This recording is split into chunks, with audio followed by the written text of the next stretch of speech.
So today we're going to look at sigma notation, and sigma notation is just another way of noting or notating that we're adding up the sum of a series of numbers.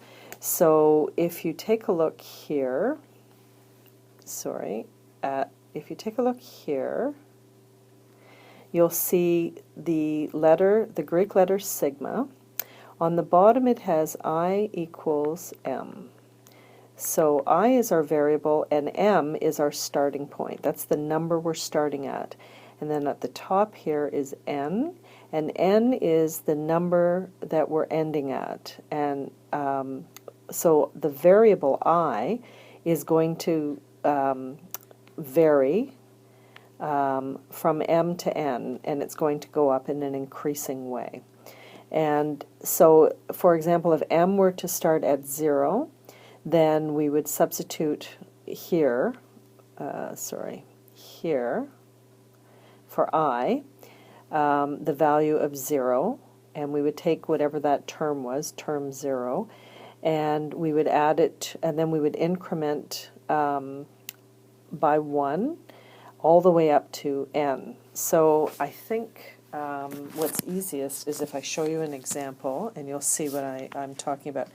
So if you take a look here, this is our first question.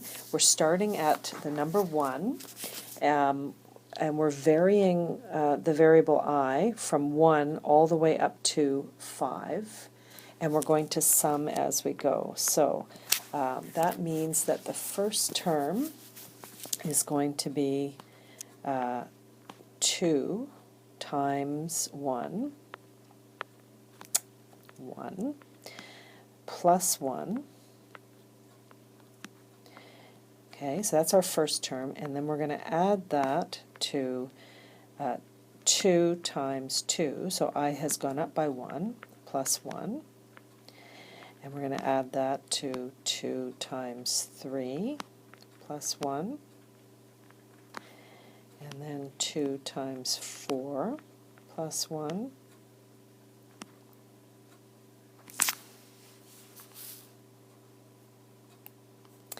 And then lastly, we're going to add that to 2 times 5, plus 1. So that is a series that we're adding together, and we have varied I from 1 all the way through to 5. So this I'll change colors here. So 2 times 1 is 2 plus 1, so that would give me a value of 3. Come on, the pen is not cooperating here. 3. 2 times 2 is 4 plus 1, that's a value of 5. 2 times 3 is 6 plus 1, that's a value of 7. 2 times 4 is 8 plus 1, that's a value of 9. And 2 times 5 is 10 plus 1, that's a value of 11. So we're adding all of those numbers together, and the answer that we get will be the sum of that series. So I've got 8 and 7 is 15, plus 9 is 24, plus 11 is 35. So that is that would be the answer if we were evaluating it, and this is it here in expanded form. So based on that, I'd like you to do the next one on your own, and then you can check your answers. I'll post the answer here. So you can check your answer here. This is what you should have got by expanding this out. So again, we're just summing together, and that's all that sigma means, is just that you are summing up a series of values, and you're varying it based on the starting and ending number that you're given.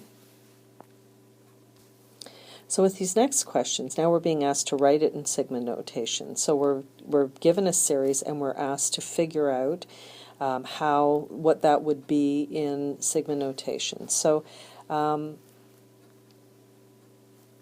let me just show the page here.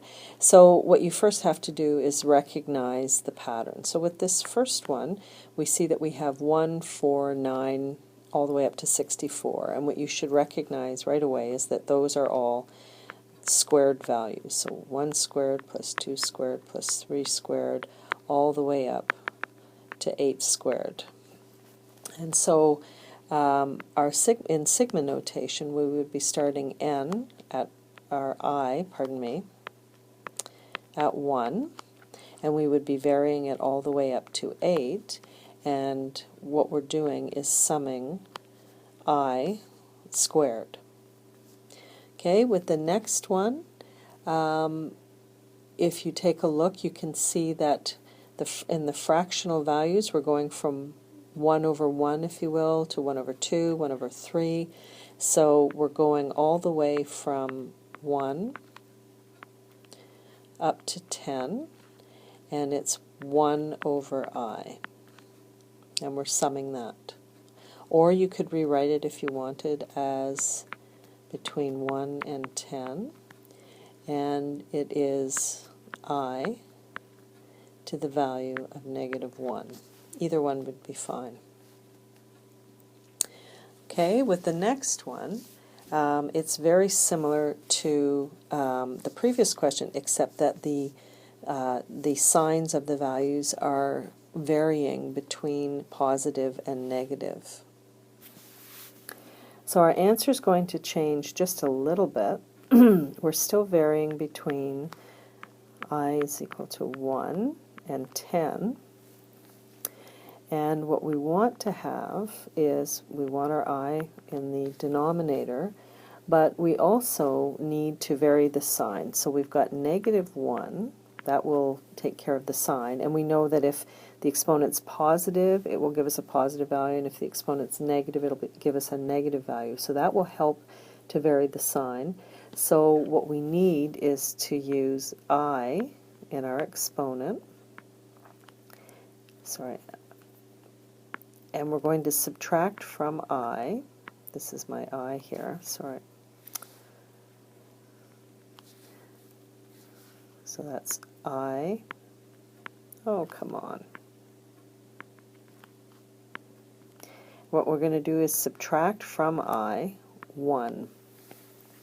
So if you consider, let's do the first example. If I is 1, then we'll have -1 to the power of 1 minus 1, which is 0, and anything to the power of 0 is just 1.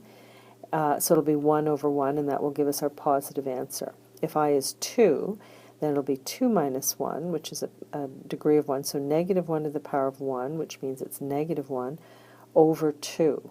So now we have -1/2, and so on and so forth. So that will satisfy the pattern. With the next one, we can see that what's varying is we've got 4 choose 0, 4 choose 1, 4 choose 2, all the way up to 4 choose 4. So what we can see is varying, what our I value is the R portion of n choose R. So we're varying between 0 and 4, and we're just doing 4 choose I. Okay, these next ones get a little trickier, but it's the same idea. So again,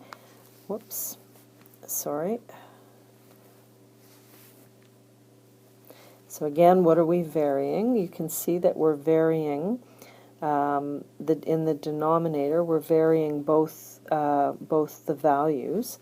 So and we're varying between 0 and 5, I would say. Now let's see how that's possible.